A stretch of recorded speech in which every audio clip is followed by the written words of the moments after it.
रे पिताजी, क्या हो गया? बड़ी टेंशन में लग रहे हो आप। अप्पू के एग्जाम में मार्क्स कम आए के? अरे आप छोड़ो वो सब। अब हर कोई हम दोनों की तरह होशियार तो हो नहीं सकता ना। अप्पू अगली बार ले आएगा अच्छे मार्क्स। अरे छोरे, यो सन्नाटा एग्जाम के रिजल्ट का ना है। यो सन्नाटा तो हम तो कुछ ना है।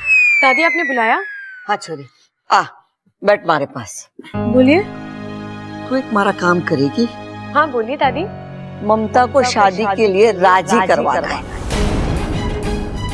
अरे दादी क्या बात कर रही हो? मेरे होते हुए ममता की दूसरी शादी करवाओगी आप? अरे चुप कर। ममता की शादी किसी और के साथ ना हो रही है, थारे साथ ही हो रही है। अरे लेकिन दादी, जहां तक मुझे याद है इन दोनों की शादी तो पहले हो चुकी है। ओए ओए ओए ओए ओए ओए ओए ओए ओए ओए ओए ओए, तुझे याद है? हम सब तो भूल गए। लाल किताब मंगवा दूं सबके लिए? एक साथ मंगाने में डिस्काउंट भी अच्छा मिलेगा। डिस्काउंट? डिस्काउंट मिलेगा हैं? 10%, 20%, 20%। अरे पिताजी सुन तो लीजिए। दादी कुछ कह रही है, सुन तो लो। देख छोरी, मैं ममता को अच्छी तरीके से जानू हूँ। वो बहुत ही जिद्दी छोरी है। एक बार उसने मन में ठान ली कि इस घर में ना रहेगी तो मतलब ना रहेगी। उसे इस घर में रोकने के लिए मैंने शादी वाली तरकीब सोची है। दादी तरकीब तो बहुत अच्छी है, लेकिन मेरा मतलब है घर में आप सब बड़ों के होते हुए दीदी को मैं कैसे? ममता तेरी हर बात मानती है, तुझे ना कहेगी। लेकिन दादी। अब लेकिन कुछ नहीं। जब तक तू ममता से हाँ न कहलवा देती, तू इस घर के बाहर जावेगी नहीं। हे नागुमी देव, ये कैसा धर्म संकट है? मुझे नागमणि पहुंचाने जाना है और दादी ने मुझे यहाँ। ए छोरी, क्या सोच रही है? अब तू ही है जो प्रबल ममता की शादी बचा सकती है। बच्चा? अरे दादी, बच्चा ना भी होगा ना तो भी कोई टेंशन ना है। अपना अप्पू 10 बच्चों के बराबर है। अरे माँ, तू एक काम कर, ममता को जाने दे। वो इसके लिए सबसे बड़ी सजा होगी। अरे खड़क अंकल, ऐसा मत बोलिए। इनका रिश्ता सलामत था और हमेशा सलामत रहेगा। दादी, मैं पूरी कोशिश करूंगी ममता दीदी को मनाने की। बस तूने हाँ कर दी, मैंने तसल्ली हो गई। ममता दीदी, मैं आपके लिए एक बहुत अच्छा रिश्ता लेकर आई हूँ। किसका? प्रबल भैया है ना। मुझे उस लफंगे के बारे में कुछ भी नहीं सुनना। वो लफंगे नहीं है भाभी। भाभी? मैं किसी की भाभी भाभी नहीं हूँ। इनका मतलब है होने वाली भाभी। प्रबल भैया है ना, वो आपसे शादी करना चाहते हैं। शादी? और उससे? कभी नहीं। क्यों ममता दीदी? प्रबल भैया बहुत अच्छे इंसान है, बहुत शरीफ है और औरतों की बहुत इज्जत भी करते हैं। वो मैंने देख लिया है। अरे दीदी, मैंने कहा ना, वो सब तो भूली बातें याद दिलाने के लिए किया। मेरा यकीन मानिए, वो प्यार आपसे बहुत करते हैं। मुझे कुछ नहीं सुनना। खड़े क्या हो? मदद करने आए हो ना? हाँ। तो कुछ बोलो ना। देखिए, आपके लिए प्रबल भैया से बढ़कर कोई हो ही नहीं सकता। आप चाहे तो परख के देख लीजिए। ठीक है, फिर मेरे कुछ सवालों के जवाब दीजिए। हाँ हाँ, बोलिए ना, बोलिए। कितने पढ़े लिखे हैं आपके भाई?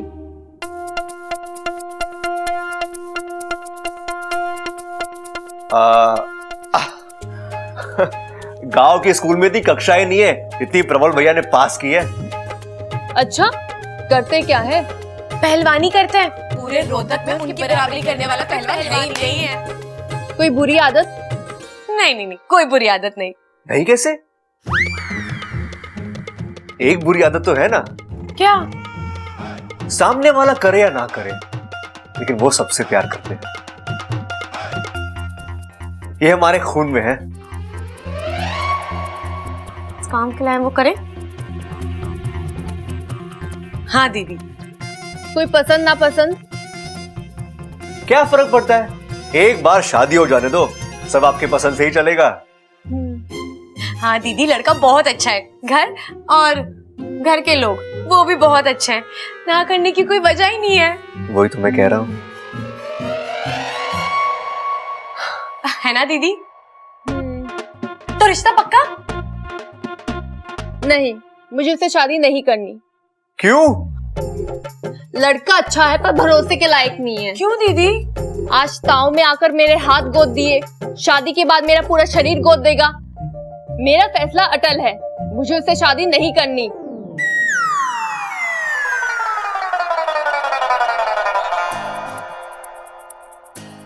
मुझे तो लगा था ममता दीदी मान जाएंगी, लेकिन पता नहीं वो ए वक्त पर अरे ऐसा... अच्छा, तुम लड़कियां होती ही ऐसी हो, ऐसी होती हो तुम। मैं नारियल को बिना फोड़े बोल सकता हूँ उसमें कितना पानी है। मैं भैंस को देखकर बोल सकता हूँ वो कितना दूध देगी। मुर्गी को देखकर बोल सकता हूँ वो अंडा कब देगी। लेकिन किसी लड़की का चेहरा देखकर उसके दिल का हाल जानना नामुमकिन, नामुमकिन। बस बस बब्बल जी, ज्यादा नौटंकी मत करिए। नौटंकी? नौटंकी मैं नहीं, तुम लोग करते हो यार। चेहरे में कुछ और होता है, दिल में कुछ और होता है, और जुबान पे कुछ और ही होता है। अरे जो दिल में है वो बोल दो ना, तुम भी खुश, सामने वाला भी खुश। आपको कैसे पता हमारे दिल में क्या होता है? लड़का हूं मैं, अच्छा। किताबें पढ़ने से पहले आंखें पढ़ना सीखा है मैंने।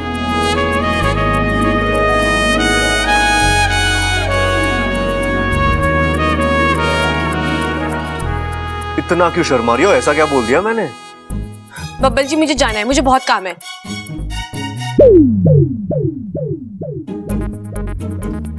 मुझसे भी जरूरी काम है तुम्हारी लाइफ में? हाँ।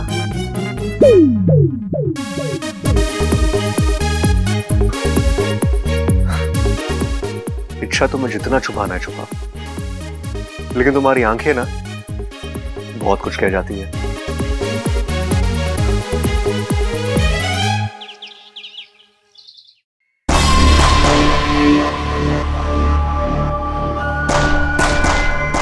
उस खड़क ने बीच में आके मेरे पूरे इरादों पर पानी फेर दिया। अगर वो बीच में नहीं आया होता तो अब तक मैं नाकिस्तान पहुंच गई होती।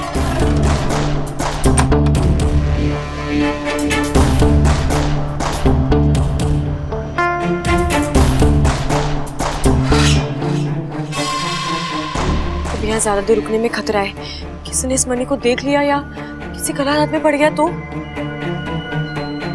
नहीं नहीं नहीं, मुझे जल्द से जल्द इस मनी को नागिस्तान पहुंचाना पड़ेगा।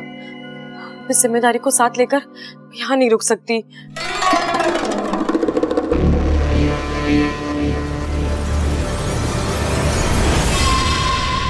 अरे वाह, आज तो मेरी किस्मत बुलंदी पर है। मन में मुराद आई नहीं की पूरी हो गई।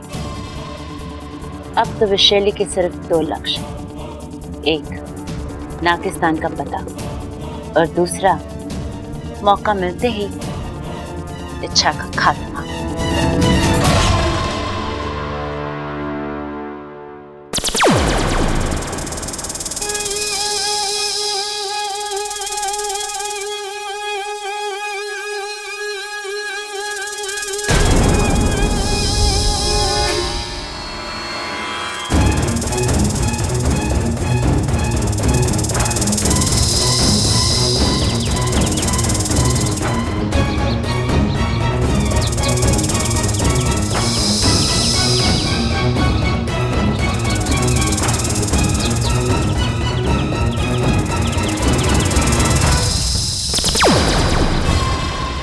लगता है नागिस्तान यही कहीं आसपास। आगे बढ़ती रहो इच्छा, एक बार नागिस्तान का द्वार मेरे लिए खुल जाए, वहां अंदर पहुंच के मैं ऐसी तबाही मचाऊंगी तुम सबके होश उड़ा दूंगी।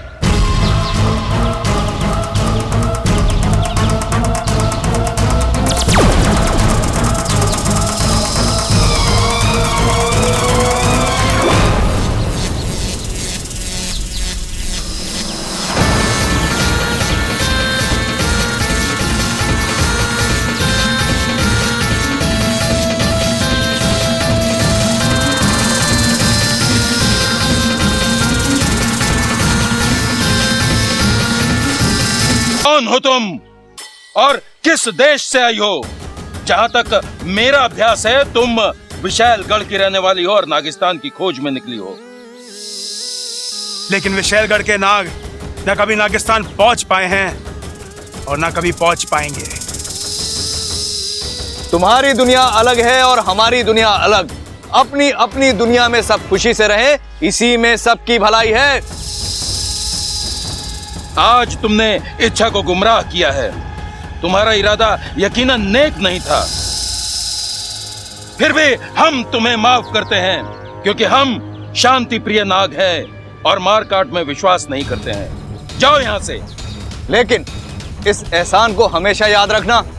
हाँ, एक बात और, किसी भी गुनाह के लिए माफी एक बार मिलती है, बार बार नहीं। इसीलिए आइंदा ये गलती मत करना। जाओ, हम तुम्हें आजाद करते हैं।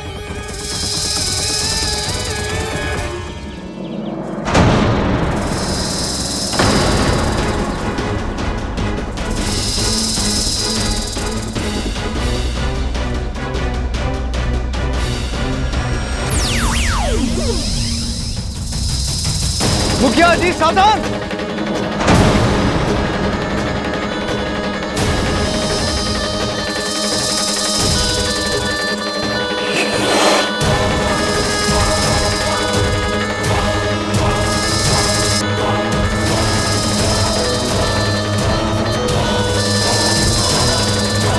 देखो, भागने न पाए, पकड़ो उसे।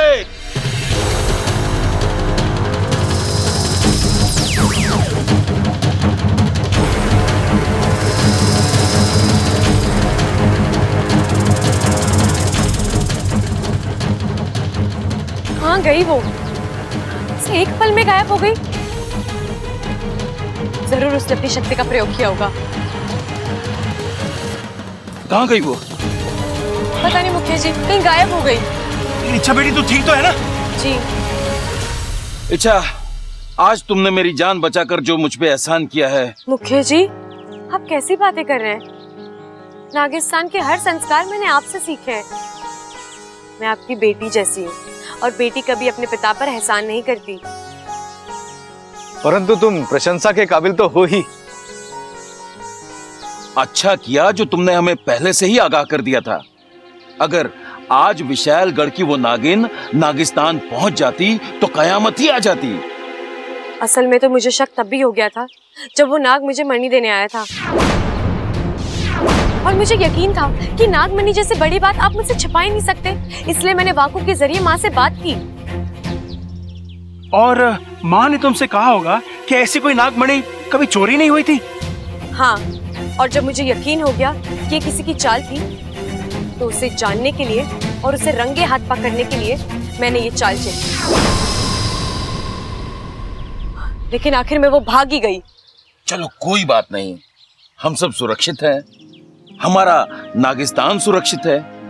इससे अच्छी बात और क्या हो सकती है? मुखिया जी, ये नागमणि आप रखिए, ये आपके पास सुरक्षित होगा। अच्छा बेटी, अब नागिस्तान चलो, माँ तुम्हारा इंतजार कर रही होगी। नहीं पिताजी, मुझे घर जाना है, वहाँ सब मेरा इंतजार कर रहे होंगे। और वैसे भी वहाँ अखाड़े में हर रोज नए बखेड़े होते रहते हैं।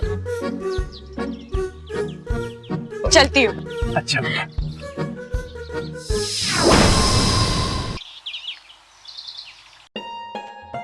अरे ममता तू यहाँ बैठी है, ले बिस्कुट खा। मारा प्रबल लाया है। ए छोरी, मारा प्रबल इतना बुरा भी ना है। अरे तू जानती नहीं है वो तुझसे कितना प्रेम करे। एक बार तू उसके साथ शादी कर ले। दादी जी, शादी करना ड्रेस के ट्रायल लेने जैसा नहीं है। एक बार पहन लिया, पसंद नहीं आया तो उतार दिया। एक बार शादी कर ली तो जिंदगी भर साथ निभाना पड़ता है। अरे छोरी, तुम्हारा प्रबल भी निभाएगा ना। लेकिन दादी जी, मुझे उससे शादी नहीं करनी। एक नंबर का वाहियात इंसान है। नमस्ते दादी। नमस्ते ममता। ये क्या छोरा? दादी, मंदिर जा रहा हूँ। बेचारा भगवान, हैं? क्या बोली दादी? ना कुछ नहीं। के दिन आ गए हमारे छोरे के, अखाड़ा छोड़ के मंदिर के चक्कर काटने पड़ रहे हैं। टक्कर ना है दादी मेरी किसी से भी। मैं तो बस भगवान से कुछ सवाल पूछने जा रहा हूँ। अरे भाई, अगर ऐसा है ना तो मुझे आप अपने साथ ले जाओ। देखो, आप सुनते हो थोड़ा ऊंचा, भगवान आपके सवालों के जवाब देगा, आपको सुनाई ना दिए तो? भगवान बोल के जवाब ना देते हैं तो क्या लिख के देते हैं दादी? अरे बावले, भगवान के सामने सच्चे दिल से हाथ जोड़ो तो वो आपको आशीर्वाद भी देते हैं, आपकी बात भी सुनते हैं और आपकी सारी मुश्किलें हल भी करते हैं।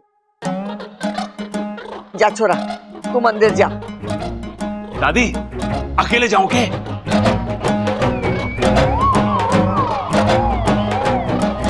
तू आँख क्यों मार रहा है? दादी मैंने बोला था ना, एक नंबर का लफंगा है ये। अरे नाना भाभी, भाई आंख ना मार रहे, भाई की आंख में तो कचरा पड़ा है, कचरा। अरे कचरा कहाँ पड़ा है मेरी आंख में? अरे कचरा पड़ा है, मैं कह रहा हूँ कचरा पड़ा है। अरे कचरा कहाँ पड़ा है मेरी आंख में? देख। कचरा मत करो, मैं कह रहा हूँ कचरा पड़ा है तो कचरा पड़ा है। अरे कचरा ना है, देख। अगर कचरा, अरे भैया, आपको आंख दिखाने की जरूरत नहीं है, वो तो बस। अरे अब यो भी आंख मारने लग गया। अरे आपके भले के लिए आंख मार रहे। अरे भले के लिए थोड़ी ना कोई आंख मारता है। तो आप क्यों मार रहे थे? अरे मैं भी भूल गया। ममता, मैं क्यों आंख मार रहा था? मुझसे क्या पूछ रहे हो? ए छोरी, तू भी आंख मार रही है? हे भगवान, लगता है ये आंख मारना भी छूत की बीमारी है। तू ये सब सोचना छोड़ दे और जो मैं कहती हूँ वो तू सुन। तू प्रबल के साथ मंदिर चली जा। राम जी सब जानते हैं, जो तेरे मन में है वो भी और जो तेरी किस्मत में है वो भी। जा छोरा, मंदिर जा। चल चल, ममता के साथ मंदिर हो या।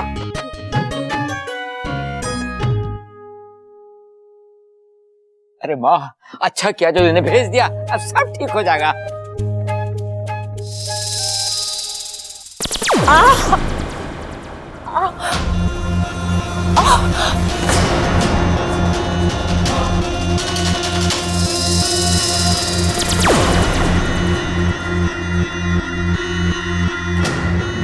अरे अरे रे विशैली, लगता है आपको तो बहुत दर्द हो रहा है। मेरे पास विशैलगढ़ की खास दवा है, लगा दूं, आराम आ जाएगा। नहीं, इस घाव को खुला ही रहने दो। ऐसे तो ये घाव नासूर बन जाएगा, दर्द बढ़ जाएगा। अच्छा है, जितना दर्द बढ़ेगा, इच्छा से बदला लेने की चाहत मेरी उतनी ही बढ़ेगी। इतना बड़ा खेल, इसकी कीमत तो उसे चुकानी ही होगी। इच्छा अपना दाव लगा चुकी है, अब मैं अपना दाव लगाऊंगी। और जब विशैली अपना दाव लगाती है, ना इच्छा रहेगी ना उसका घमंड। आप क्या करने वाली हो? मैं कुछ नहीं करूंगी, अब जो कुछ करेगा बुद्धिराज करेगा। बुद्धिराज? हाँ, बुद्धिराज।